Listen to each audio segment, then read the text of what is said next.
विश्व हमारे सामूहिक प्रयासों का सिद्धांत है common but differentiated responsibilities.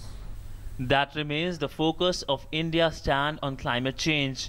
And taking this as the central point, India will announce its carbon gas emission targets or intended nationally determined contributions or INDCs on Gandhi Jayanti, that's October the 2nd. The INDCs of countries will form the basis for climate negotiations at the United Nations Climate Change Summit in Paris in December. Every country is expected to announce its carbon gas emission cuts before the big climate change summit in Paris.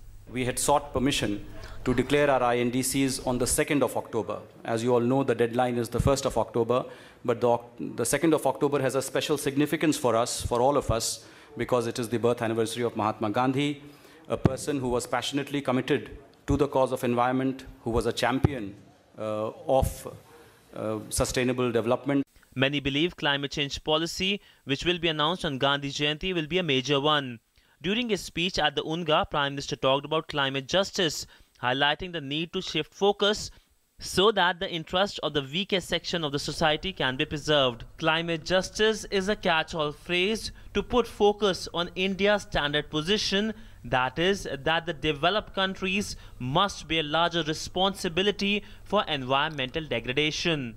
Till now, more than 55 countries, including the United States and China, have announced their carbon emission cuts. The US announced that it would cut its greenhouse gas emissions by 26 to 28% by the year 2025, and China said that it would cap its greenhouse gases by the year 2030. But as India announces its climate commitments, the country will be balancing contentious climate change issue alongside protecting the development needs of 1.2 billion Indians. Siddhant Sibbal, DD News, New Delhi.